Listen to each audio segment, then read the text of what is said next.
Hello everyone. तो कैसे हैं आप सभी। तो स्वागत है आपके अपने यूट्यूब चैनल पे।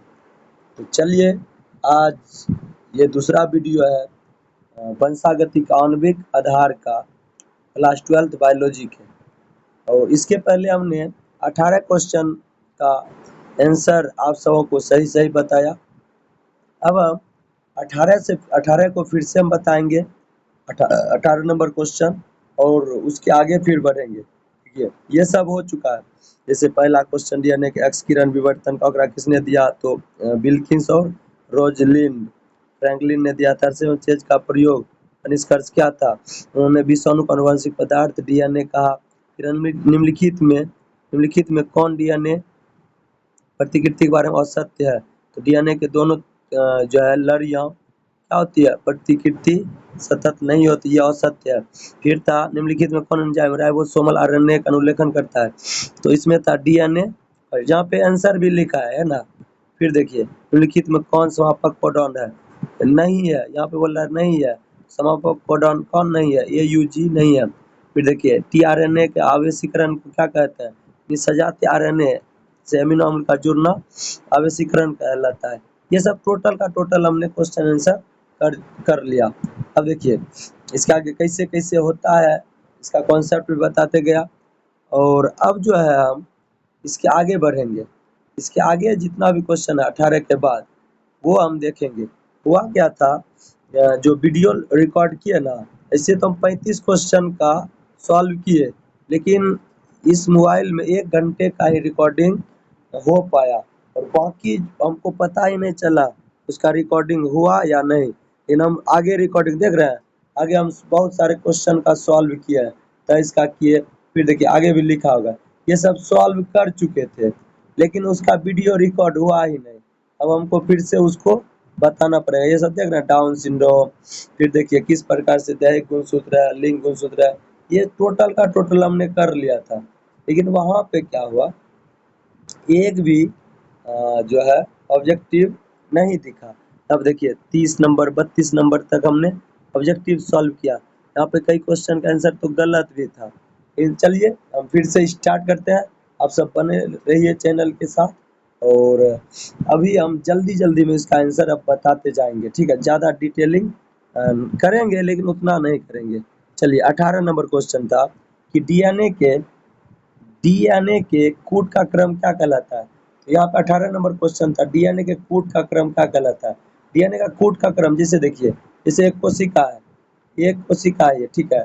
सबसे पहले क्या हुआ था, इसे केंद्रक था, इसमें समझिए इसी में है केंद्रक, ये आपका इसी में है केंद्रक। सबसे पहले ये डीएनए था, डीएनए से बना एचआरएनए, ठीक है, एचआरएनए, इस पे एक्सॉन इंट्रॉन सब था।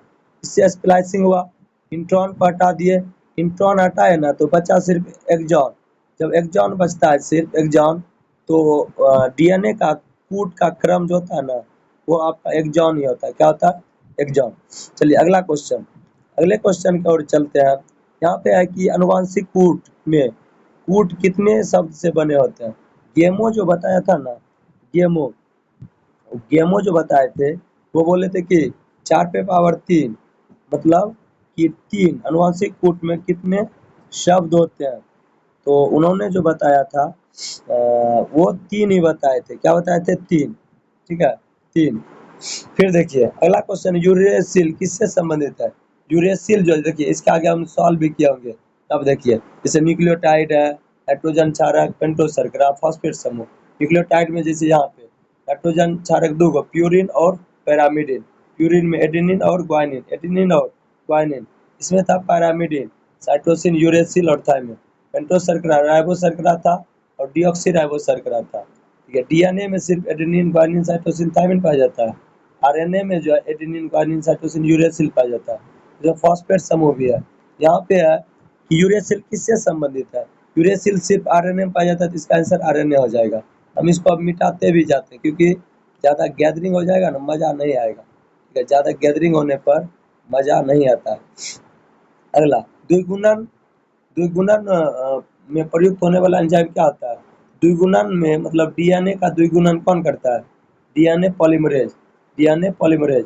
इसका आंसर हो जाएगा डीएनए पॉलीमरेज। द्विगुणन में जो प्रयुक्त होने वाला एंजाइम है डीएनए पॉलीमरेज। आगे देखिए 22 नंबर क्वेश्चन।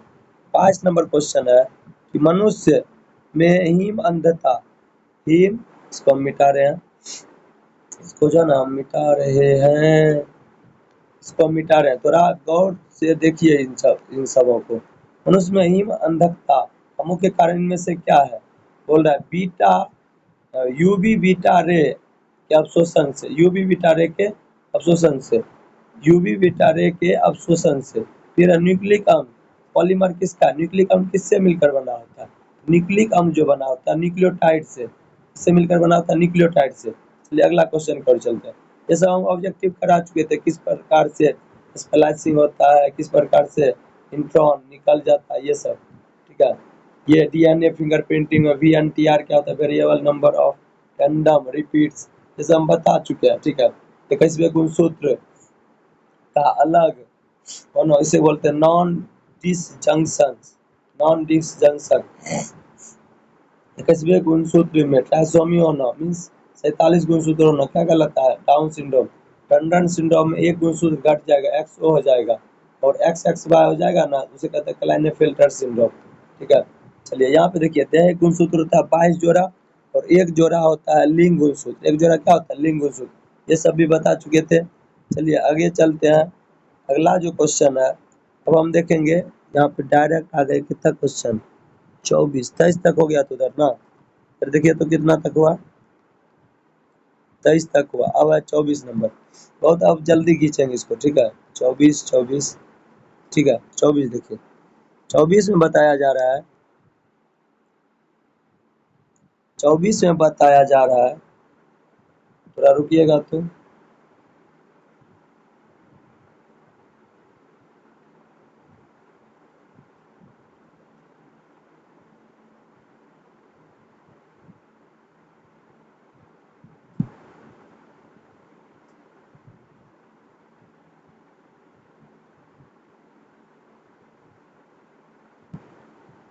गंगा के किनारे, चलिए 24 नंबर है, डीएनए के पैरामीडिन में पाया जाता है, ठीक है। डीएनए के पैरामीडिन में, पैरामीडिन जो होता है, पैरामीडिन, पैरामीडिन, पैरामीडिन में क्या रहता है?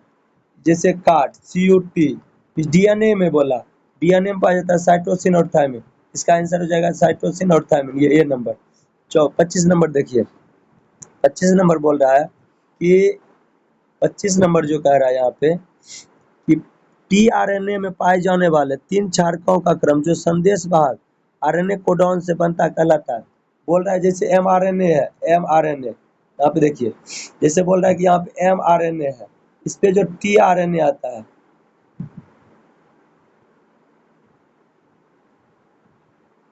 टीआरएनए ये है, समझिए। इस तरह से टीआरएनए जो आता है यहाँ पे, एमआरएनए पे जो कोडॉन रहता है इस तरह का, एमआरएनए पे जो कोडॉन रहता है ना, ये टीआरएनए का कोडॉन जो इससे बनता है, इससे ऐसे करके, ये वाला चीज क्या होता है? ये टीआरएनए का, इसे कहते हैं एंटी कोडॉन। क्या बोलते हैं? Anti codon. इसे क्या बोला जाता है? टीआरएनए का जो कोडॉन है, न्यूक्लियोटाइड है जो एमआरएनए से जुड़ता है, उसे कहते हैं एंटी कोडॉन। क्या बोला जाता है? Anti codon. इसको याद रखिएगा, इसे बोला जाता है एंटी कोडॉन, ठीक है, एंटी कोडॉन। अब देखिए उसका लूप जो होता है एंटी कोडॉन होता है। अगला अगला क्वेश्चन है कि संलग्नता समूह की संख्या उस कोशिका के लिए क्या होगी जिसमें 2n बराबर कितना है? 0। देखिए संलग्नता शब्द के लिए यहाँ पे हम लिख रहे हैं कि लिंकेज ग्रुप का सूत्र होता है, लिंकेज, सॉरी, लिंकेज ग्रुप का सूत्र होता है, यहाँ पे लिख रहे हैं लिंकेज समूह या ग्रुप, ग्रुप बराबर होता है 2n/2, और 2n का मान कितना है? 14 है, और 2 है, मीन्स इसका आंसर होगा 7। लिंकेज ग्रुप का मान कितना होता है? 7। इससे संलग्नता समूह की संख्या उस कोशिका में क्या होगी? 2n बराबर 7, मतलब लिंकेज ग्रुप की संख्या हमेशा अगुणित गुणसूत्र की संख्या के बराबर होता है, याद रखिएगा, ठीक है। चलिए आगे, ओपेरॉन मॉडल किसने प्रस्तावित किया? ओपेरॉन मॉडल जैकब और मोनेट ने प्रस्तावित किया। क्या होता है हम उसमें बताए थे। इसका आंसर हो जाएगा सी। 28 नंबर, अंधापन के कुछ इलाजों में, अंधापन के कुछ इलाजों में जो है ना ग्रेफ्टिन हेतु आंखों का कौन सा हिस्सा प्रयोग में लाया जाता है? याद रखिएगा कॉर्निया को लाया जाता है। किसको लाया जाता है? कॉर्निया को, कॉर्निया। ठीक है, कॉर्निया में रक्त नलिका नहीं होती है, इसलिए शरीर का इम्यून सिस्टम इसे आसानी से रिजेक्ट नहीं करता, इस वजह से। ठीक है, हम इसको मिटा रहे हैं जल्दी में, अब इसका ऑब्जेक्टिव हम पूरा करेंगे, क्योंकि वीडियो बनाए, वीडियो रिकॉर्ड ही नहीं हुआ। थोड़ा अफसोस भी होता है कि वीडियो बनाए रिकॉर्ड नहीं हो पाया, तो फिर से इस एक ही चीज को हमको बताना पड़ रहा है। देखिए फिर है क्या, 29 नंबर देखिए, वर्ण अंधता में रोगी नहीं पहचान पाता है। इसको बताए थे लाल और हरे रंग को रोगी जो है ना नहीं पहचान पाता है। वास्तव में वर्ण अंधता जो है एक्स संलग्न अप्रभावी रोग है। ये एक्स संलग्न, एस संलग्न, एक्स संलग्न अप्रभावी, अप्रभावी रोग है। और इसमें हरे रंग और लाल रंग में शंकु कोशिका सही से काम नहीं करता है। जैसे रेटिना होता है ना, रेटिना, रेटिना में दो तरह की कोशिका पाया जाता है, एक कौन सेल, कौन सेल, एक रॉड सेल। ठीक है, कौन सेल कलर को निर्धारित करता है, इसमें ये सही से काम नहीं करता है, जिसके कारण लाल और हरे रंग का अंतर नहीं कर पाता वर्णनता वाला रोगी। आगे, लेक ऑपेरॉन में दमनकारी प्रोटीन जुड़ता है। लेक ऑपेरॉन में दमनकारी प्रोटीन कहाँ जुड़ता है? ठीक है, क्या होता है ये लेक ऑपेरॉन? क्या होता है, जैसे इसमें लैक्टोज का उपापचय होता है। किसका? लैक्टोज का उपापचय। जब माध्यम में लैक्टोज अनुपस्थित रहता है ना, होता क्या है कि लेक ऑपेरॉन वास्तव में ये डीएनए है। ठीक है, उस पर जीनों का समूह होता है, जैसे है आई जीन है, आई को आर भी कहा जाता है। ठीक है, और यहाँ पे रहता है प्रमोटर, उसके बाद रहता है ऑपरेटर, उसके बाद एक रहता है संरचनात्मक जीन। क्या पाया जाता है? संरचनात्मक जीन, जिसे कहते हैं एस जीन, स्ट्रक्चरल जीन। ठीक है, एस जीन में 3 भाग होते हैं, एक होता है जेड, एक होता है वाई और एक होता है ए। ठीक है, इसके 3 भाग होते हैं। होता क्या है, इस ये डीएनए है, ये क्या है? डीएनए, लेकोपेरॉन का ये डीएनए है। आई से क्या होता है? आई में होता है सबसे पहले अनुलेखन। क्या होता है? अनुलेखन, अनुलेखन होता है ना, यहाँ पे एक बनता है mRNA। क्या बनता है? mRNA, mRNA बनता है। इस mRNA से एक प्रोटीन बनता है, जिसे कहते हैं, ये वास्तव में 36 प्रोटीन का समूह होता है। इसे बोलते हैं दमनकारी प्रोटीन, एमिनो अम्ल का प्रोटीन होता है 36। इसे बोलते हैं दमनकारी, दमनकारी, दबंगई प्रोटीन बोल सकते हैं, दमनकारी प्रोटीन। ठीक है, दमनकारी प्रोटीन। ये प्रोटीन हमेशा समझिए कि प्रमोटर के पास नहीं आता है। ये किसको छेकता है पता है? ये छेकता है ऑपरेटर को। ऑपरेटर के पास आएगा और ये रास्ता जाम कर देगा। यहाँ पे ऑपरेटर के पास आएगा, जाम कर देगा, और ऑपरेटर के पास आने पर ये जाम कर देता है रास्ते को। और होता क्या है, जो आरएनए का अनुलेख, मतलब आरएनए बनाने का काम करता है, आरएनए पॉलीमरेज। कौन करता है? आरएनए पॉलीमरेज, आरएनए पॉलीमरेज यहाँ पे आता है। ठीक है, आगे जाने के लिए इसको रास्ता ही नहीं मिलता है।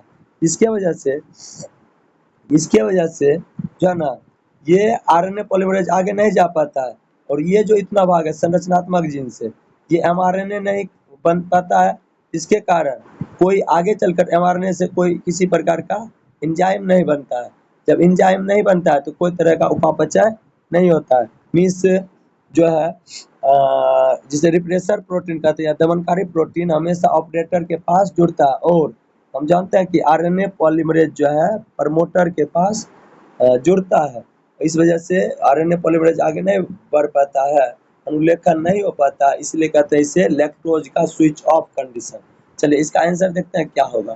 ठीक है, यहाँ पे देखिए, लेक ऑपेरॉन में दमनकारी प्रोटीन कहाँ जुड़ता है? तो यहाँ पे देखिए, यहाँ पे जो आंसर दिया था, आप सब थोड़ा गौर करिएगा, ये आंसर गलत था किताब का। यहाँ पे जो आंसर दिया था ना, वो बी है, पर्चा लेख प्रमोटर के पास कह रहा जुड़ता है। कभी नहीं होगा प्रमोटर के पास, हमेशा ऑपरेटर के पास। याद रखिएगा, ये आंसर गलत है, ये आंसर गलत है, आंसर होगा ऑपरेटर के पास।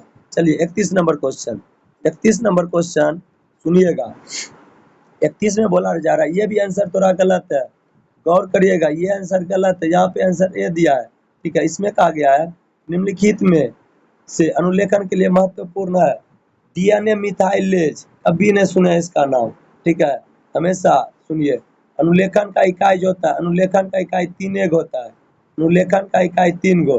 पहला होता है प्रमोटर, उसके बाद उसके बीच वाला होता है स्ट्रक्चरल जीन, उसके बाद होता है टर्मिनेटर, समझे। प्रमोटर के पास आरएनए पॉलीमरेज हमेशा जुड़ता है, ठीक है।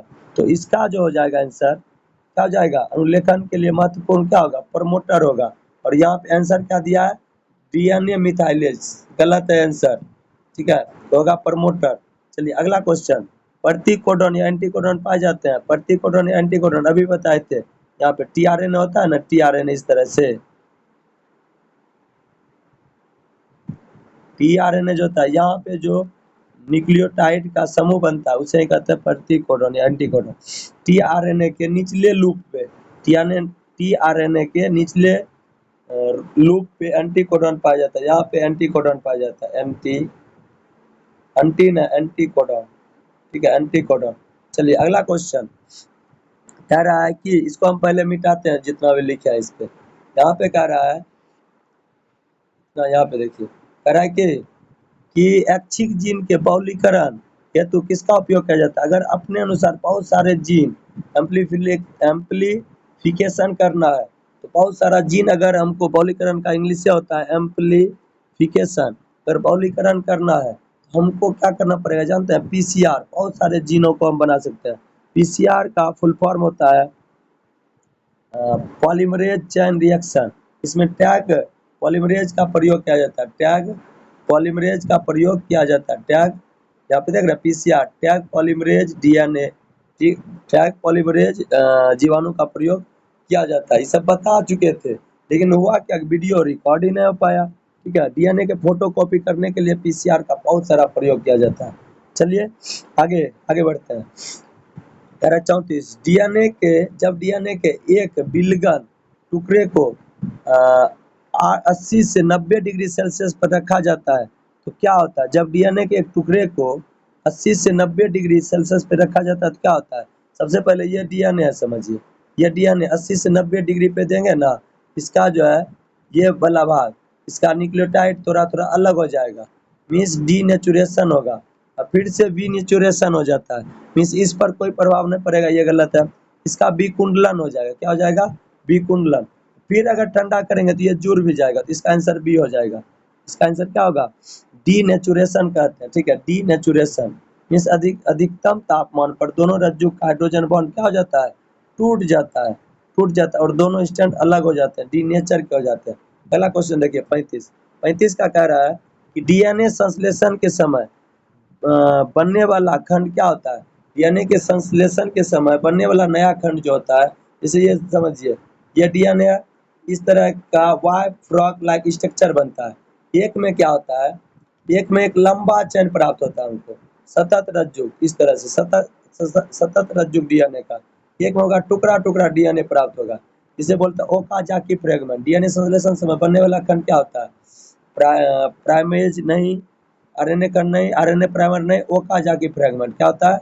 Okazaki fragment. ये असतत होते हैं, जिन्हें वैज्ञानिकों ने ओकाजाकी खंड का मीन्स लैगिंग स्टैंड पर डीएनए का संश्लेषण छोटे छोटे लैगिंग, ठीक है, लीडिंग पे नहीं, लैगिंग पे, जैसे यह ना, ये है लैगिंग स्टैंड, इसे क्या कहते हैं? लैगिंग, लैगिंग स्टैंड, याद रखिएगा इसे, ओकाजाकी फ्रेगमेंट होता है ये। आगे अगला क्वेश्चन है, अगला क्वेश्चन है, इसको मिटाते चलते हैं। अगला क्वेश्चन है कि बाहरी डीएनए को मेजबान कोशिका में लाने हेतु किसका उपयोग किया जाता है? अगर बाहरी डीएनए को मेजबान कोशिका, कोई कोशिका है उसके अंदर लाना है, बाहरी डीएनए को किसका प्रयोग किया जाता है? देखिए, पादप कोशिकाओं में भारी धातु लिपेट डीएनए को डालने के लिए जीन गन का प्रयोग किया जाता है। इसका प्रयोग किया जाता है जीन गन। जीन गन क्या होता है ये बायोटेक्नोलॉजी में हम पढ़ेंगे, अभी याद रखिए जीन गन का प्रयोग किया जाता है। अगर बाहरी डीएनए को किसी कोशिकीय भाग में देना है तो जीन गन का प्रयोग किया जाता है। इस जीन गन को माइक्रो प्रीपेट या माइक्रो इंजेक्शन भी कहा जाता है। क्या कहते हैं इसे? माइक्रो इंजेक्शन, माइक्रो इंजेक्शन भी कहते हैं। चलिए आगे का क्वेश्चन है, आगे का क्वेश्चन है कि एक सही क्रम में डीएनए का खंड जुड़ता है। एक सही क्रम में डीएनए का खंड कौन जोड़ने का काम करता है? जोड़ते हैं मीन्स डीएनए लाइगेज जोड़ता है, आरएनए पॉलीमरेज जोड़ता है, हेलिकेज जोड़ता है, डीएनए पॉलीमरेज जोड़ता है। एक सही अनुक्रम में डीएनए खंड जुड़ते हैं मीन्स कौन जुड़ते हैं? इसका जो आंसर होगा लाइगेज डीएनए खंड को जोड़ने का काम करता है, डीएनए लाइगेज। यहाँ पे आंसर दिया है बी, ये आंसर नहीं होगा, कभी नहीं, आरएनए पॉलीमरेज कभी नहीं होगा। ठीक है, डीएनए लाइगेज कटे हुए डीएनए के किनारों पर फॉस्फोडाइस्टर बॉन्ड बनाकर उसको जोड़ने का काम करता है। अगर डीएनए डीनेचर हो गया, लाइगेज आएगा, उसको जोड़ने का काम करेगा। ठीक है, लाइगेज इसका आंसर होगा। अभी 3 आंसर गलत पकड़ा चुका है। चलिए अगला क्वेश्चन, 34 नंबर क्वेश्चन देखते हैं क्या है। उसके पहले आप सबों को एक शायरी हम सुनाते हैं। ठीक है, शायरी है, शायरी सुनिएगा गौर से। 34 नंबर है, 34 हो गया ना, सॉरी 38 होगा। शायरी है कि शायरी क्या, कैसा शायरी सुनिएगा। कहता है कि नीम के पेड़ से फल निकाल लेते हैं, नीम के पेड़ से फल निकाल लेते हैं, हम हर मसले का हल निकाल लेते हैं। इतना भर गया हूँ कि क्या बताएं, इतना भर गया है कि क्या बताएं, इश्क देखते ही चप्पल निकाल लेते हैं। समझे? तो इश्क भी इसके चक्कर में नहीं पड़ना है। यहाँ पे देखिए, तो फिर आगे है, अर्ज किया है आप जहाँ रहो आबाद रहो, अर्ज किया है आप जहाँ रहो आबाद रहो, आप बेशक हमें भूल जाओ पर मुझे आप याद रहो। चलिए कोई बात नहीं, आगे बढ़िए। ज़्यादा हम बोल नहीं पाएंगे क्योंकि दिन में वीडियो बनाया, रिकॉर्ड नहीं हो पाया, थोड़ा क्या बताएं, लेकिन फिर से हम रिकॉर्डिंग कर रहे हैं। एक जाति के लिए अनुपात क्या होता है? देखिए, चारगाफ का रूल कहता है कि जितना प्यूरिन होगा उतना पैरामिडिन, मीन्स ये क्या होगा आंसर? इसका जो आंसर होगा ये हो जाएगा, चारगाफ के नियम के अनुसार है कि किसी विशिष्ट जाति के लिए adenine plus thymine means adenine thymine और ग्वाइनिन और साइटोसिन का अनुपात जो होता है ना, वो हमेशा स्थिर रहता है। क्या रहता है? स्थिर। जैसे देखिए यहाँ पे क्या है answer, adenine adenine thymine, adenine thymine है या साइटोसिन, ये adenine thymine, adenine thymine, adenine thymine नहीं है। यहाँ पे कर सकते हैं ए प्लस सी बटा टी प्लस जी, ये हो जाएगा बी आंसर। क्या हो जाएगा? बी। अगर डीएनए रिपेयरिंग होता है, डीएनए रिपेयरिंग किसके द्वारा होता है? डीएनए पॉलीमरेज फर्स्ट के द्वारा, डीएनए पॉलीमरेज फर्स्ट के द्वारा। प्रोकैरियोटिक में डीएनए पॉलीमरेज फर्स्ट प्राइमर को हटाकर मरम्मत करने का काम करता है, डीएनए पॉलीमरेज फर्स्ट। ठीक है, डीएनए पॉलीमरेज फर्स्ट रिपेयरिंग करने का काम करता है। यह भी आंसर यहाँ गलत लग रहा है हमको। अनुलेखन में भाग लेने वाले एंजाइम क्या होते हैं? अनुलेखन में भाग लेने वाले एंजाइम क्या होते हैं? RNA polymerase.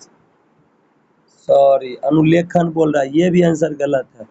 कितना आंसर गलत है रे, बहुत गलत है आंसर, आंसर बहुत गलत है। डीएनए यहाँ बोल रहा है अनुलेखन में कौन एंजाइम भाग लेता है? तो अनुलेखन करना है, डीएनए डिपेंडेंट आरएनए पॉलीमरेज ना होगा, तो सी हो जाएगा आरएनए पॉलीमरेज। क्या होगा? डीएनए टेम्पलेट से आरएनए बनाने के लिए आरएनए पॉलीमरेज की आवश्यकता होती है। चलिए 41 नंबर देखते हैं। 41, ओकाजा की फ्रेगमेंट कब बनता है? ओकाजा की फ्रेगमेंट जो है कब बनता है? देखिए, ओकाजा की फ्रेगमेंट डीएनए के सतत द्विगुणन में, नहीं डीएनए के असतत द्विगुणन में, ठीक है, डीएनए के पश्चगामी स्ट्रैंड में, मीन्स इसका जो आंसर हो जाएगा, बोल रहा है ओकाजा की फ्रेगमेंट कब बनता है? असतत में बनता है, असतत में। इसका आंसर सी हो जाएगा। ठीक है, या इससे बोला जाता है पश्चगामी स्ट्रैंड, लैगिंग। इसका जो आंसर होगा ना, इसका भी, इसका होगा डी, पश्चगामी स्ट्रैंड होता है लैगिंग स्ट्रैंड। जैसे ये भाग है ना डीएनए का, ये भाग, इसको लैगिंग स्ट्रैंड कहते हैं। जहाँ पे सतत भाग होगा उसे लीडिंग स्ट्रैंड कहते हैं। तो डी हो जाएगा, ये भी गलत है। कला 22 number question, sorry 42 number question, कौन सा अनुलेखित होता है? इस केवल आरएनए क्रम अनुलेखित होता है, डीएनए क्रम अनुलेखित होता है, मध्य पुनरावृत्ति डीएनए क्रम, उच्च पुनरावृत्ति डीएनए अनुक्रम, डीएनए का अनुक्रम एक का प्रति। क्या हो जाएगा? इसका जो होगा कौन सा मुख्य अनुलेखित होता है? डीएनए अनुक्रम की एक प्रति। अनुलेखन हमेशा किसका होगा? डीएनए के अनुक्रम की एक प्रतिकृति। चलिए अगला क्वेश्चन है 43। डीएनए के द्विगुण, ये भी गलती था, ये भी गलत था। डीएनए के द्विगुणन यह भी कहलाता है क्या? डीएनए का द्विगुणन क्या कहलाता है? डीएनए का द्विगुणन क्या कहलाता है?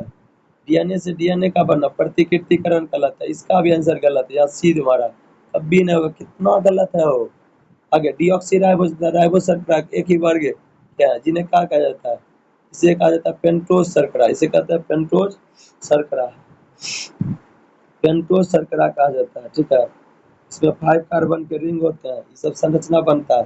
अगला 45 नंबर क्वेश्चन। डीएनए के न्यूक्लियोटाइड की व्यवस्था, डीएनए के न्यूक्लियोटाइड की व्यवस्था को किसके द्वारा देखा गया था? न्यूक्लियोटाइड की व्यवस्था को जो देखा गया था वो किसके द्वारा देखा गया था?